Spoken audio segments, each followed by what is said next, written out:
Hey everyone, it's time for an update on the 10 to 100k challenge with my son Sammy, and a short summary is that for now he's kicking my ass. And since this will be the first update since we started the series, I'm gonna walk you a little bit through the mechanics of how I'm recording everything and how I'm comparing his to my portfolio because it's a little bit tricky, and then we're gonna jump and we're gonna see the actual results. Let's dive right into it. First, we started the challenge in one of the most exciting times in crypto, right before the collapse of FTX, somewhere around here. And from there were quite a while times to trade and also to dollar cost average.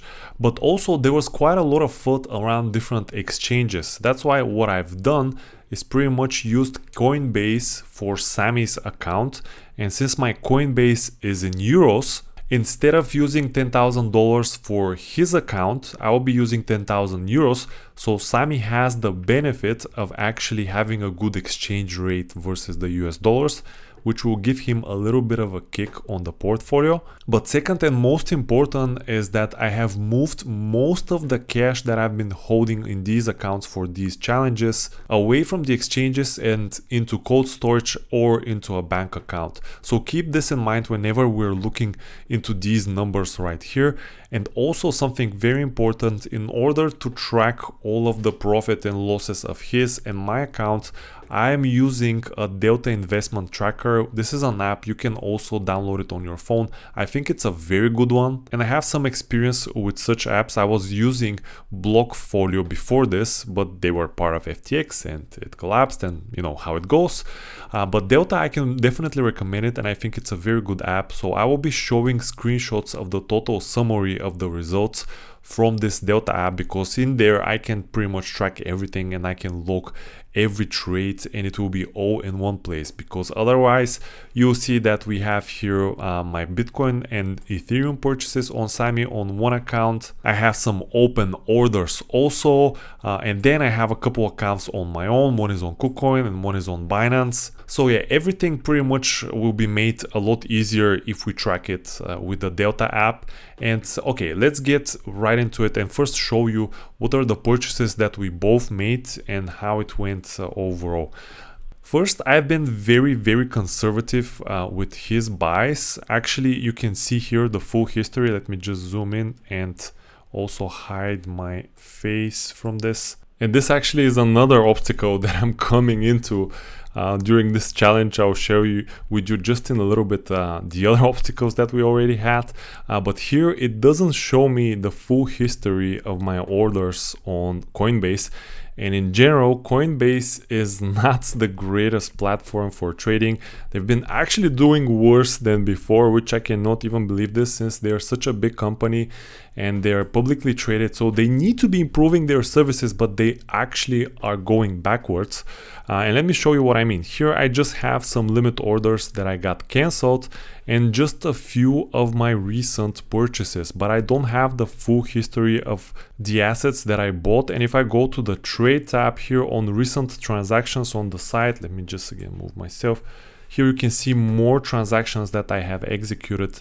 And if I click on them separately, you can obviously see all the details. But if I click on view all orders, and it says here all pairs, all types, blah, blah, blah, it doesn't give me the full information. So very stupid on Coinbase's site. But let's just look into the Delta app, because I have all the purchases there.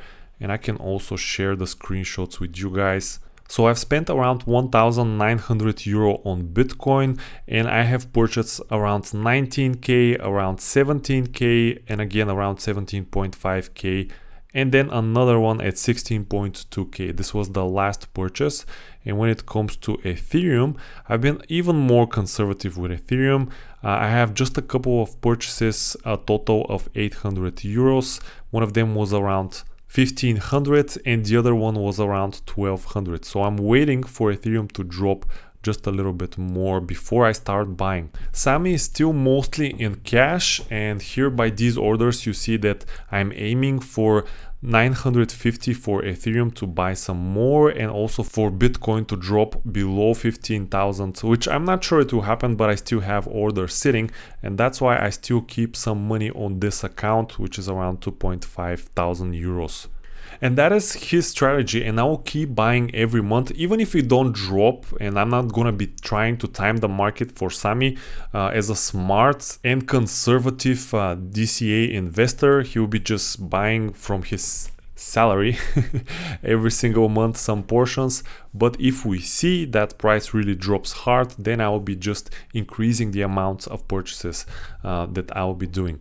On the other side, I also had some challenges. Recently there's been a lot of FUD around Binance, and just yesterday from this account I withdrew around 2 or 3,000 BUSD, just to make sure that if Binance has some kind of issues or decides to collapse, I'm limiting my exposure to the exchange. But at the same time, I still have some assets to trade on if this all turns to be just FUD, which I, to be honest, believe that it will be just FUD. And I think that even some of the Sam Bankman-Fried's people are spreading this FUD for a vendetta. It will be interesting how all of this will play out in the crypto world, because it's turning into really a soap opera. Anyway, let's get back into the assets. Here you can see my open positions. I have some GMX, which has been doing quite well. Optimism is also doing all right in this bear market. It's around break even. Luna was a terrible buy, and I still hold it because it's a really small YOLO trade. I'm around $100 down. And if we go to the other account on KuCoin, here I have kept most of my cash just because the money is a lot less compared to Binance, and now they're actually close to equal. And if you go to the futures account, this is where I was trying to trade a little bit more actively and with leverage. And there were some good opportunities, but also the market conditions were not great in general after the dump of FTX. So I'm gonna show you what I've done, and pretty much I'm flat on my leverage trades. But also there was one issue with KuCoin during the dump here. I was shorting Bitcoin and I was in profit, and at some point the exchange just froze and I couldn't execute any orders. I couldn't close any positions and so on. So keep this in mind with KuCoin when there's high volatility. I don't know what happened. There were no explanations and so on, but definitely this was a risk. Fortunately, there were no issues. There were no problems. I managed to close my position in profit. And that was actually my biggest winner here on the dump of FTX. You can see that I was around $500 in profit.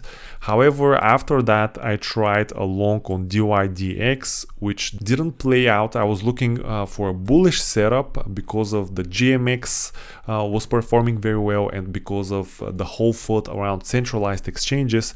And DYDX is a decentralized exchange, so I was trying to play the strength into the chart that it had. And after that I tried some BTC long, which failed, and another so short, which it failed. And this last trade was around 3 weeks ago, and for the past week, if we look into the chart, you'll see that except for this current week where we had a little bit more volatility, last week was pretty flat, and then the previous weeks were also very choppy. And if we go to the daily, you'll see that we were trading in a range, and in general the conditions were not favorable for trading, and that's why I haven't taken any drastic trades or any drastic moves. And also I haven't really increased my size. These old trades were relatively small size for me, and for the foreseeable future I will try to keep this cautious mindset, because we're in the long game of this challenge, and my goal is not to lose all my money. Obviously my goal is to 10x them, but for this to happen, obviously we need to have the conditions to be the right conditions. Okay, and let me show you what are the current results of the portfolios. First is Sammy's portfolio. Currently he's at 10.4k, so pretty much he's $400 in profit. His Bitcoin position, however, is around $150 in loss, and his Ethereum position is around $80/euros in loss. And that's why actually he has some profit here. It's like paper profit, obviously. It's actually a loss if you look into the euro charts. However, I'm gonna still keep buying the euro charts for him, but we're gonna gauge it for simplicity, obviously, compared to my portfolio in the USD. So this is his portfolio, and if we compare it to mine, I'm currently almost at break even at 10k. And also here, something that I wanted to show you is another trade actually that I took. I completely forgot about this one. I'm gonna show it to you, the TWT trade that I took. But here on the available cash, this is the way I've tried to structure my portfolio, because it will be otherwise hard to track the leverage trades together with the spot trades that I'm taking. So the way you'll be able to read my portfolio is that on available cash here below, I'm gonna have all my leverage trades that I just pretty much showed you here on KuCoin, and the balance will represent my net profit or loss on leverage. And then if I trade spot, you'll be able to see these positions here. And actually on Trust Wallet, I had a trade, let me show you on the chart, which also failed. It was an attempt at a breakout around this level, so around 250. Trust Wallet was also showing strength because of the whole I hate centralized exchanges theme. It's obviously a wallet, so it was showing a lot of strength, and you can see it here. This is an all-time high breakout. We had a consolidation, and we had an attempt here at a breakout. This is just a week, so I decided to take a position here on a breakout somewhere around this area. I even actually took a position before the breakout, which gave me a little bit better risk to reward. But this week turned out to be the all-time high, and people to respect this level. So you can see that it was failed, and at this big red candle somewhere around here, I sold at almost at a break even, or I'm like $40 and lost, something like this. So pretty insignificant. But yeah, this is another trade that it failed, and another attempt at a breakout that failed, which is very, very typical for bear markets. And that's why, as I mentioned, I'm gonna keep the size relatively small for now.